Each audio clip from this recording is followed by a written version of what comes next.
Compared to the last episode, like the animation, I wasn't a big fan of the animation in the previous episode, like I said, and I really wasn't that much of a fan of this Fooly Cooly adaptation progressive. I wasn't that much of a big fan of it, and I was speaking about how first Fooly Cooly was so much better than this one. I'll say this one. I give good points for this episode. Like, I would that I just loved it. Like, yo.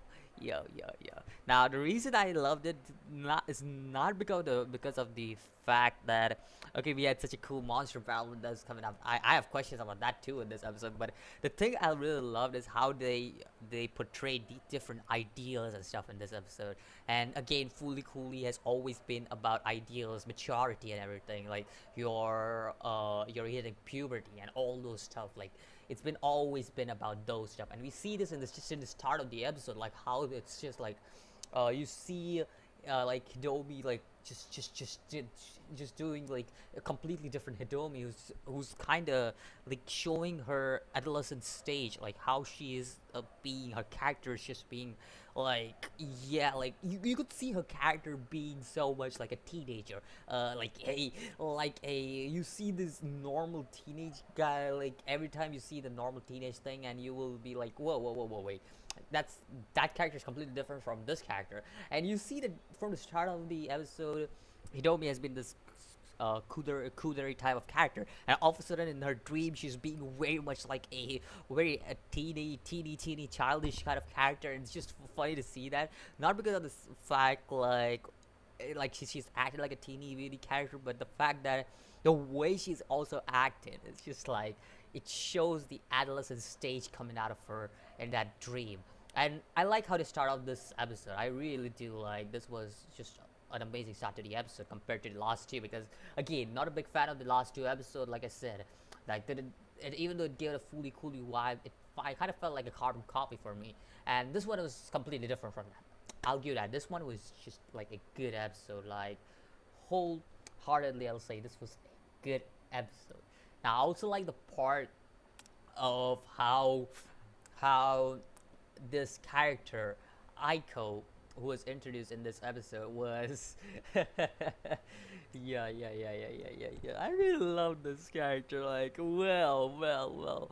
Yo, you see this guy just going, like, giving her money and stuff, and then you see her true self coming out, like, yo, you guys like cute things and everything, right? What do you meant like cute things and everything?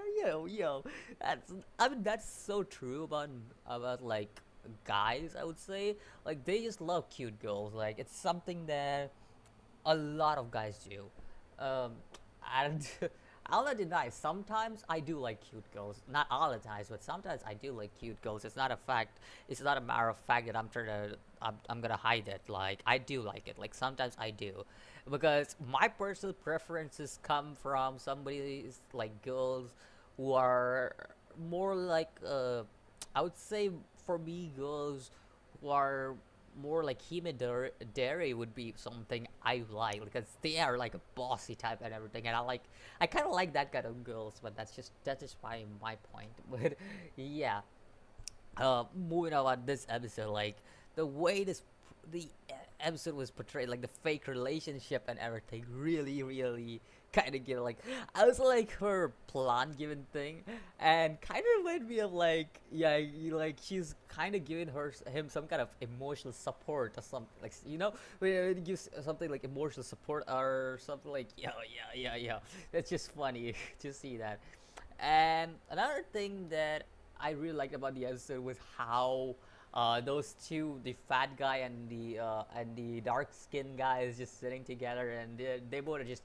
And I like how the dark skinned guy is just crying and everything. He's like, yo, and he's like, yo, please don't, and then he just plots up the plan. It kind of gives such a great episode. Like, yo, I just enjoyed this episode. This was such an amazing episode. Now the questions that popped up in this episode for me was, how the hell did this guy, Ida, get that thing out of him? Like what?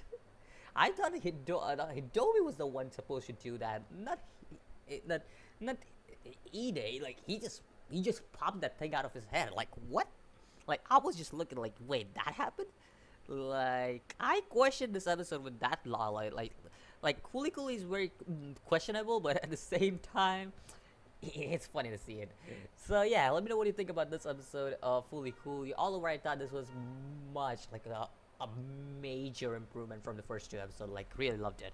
So yeah, let me know what you think about this episode of Fooly Cool, and I'll see you next video. As always, peace.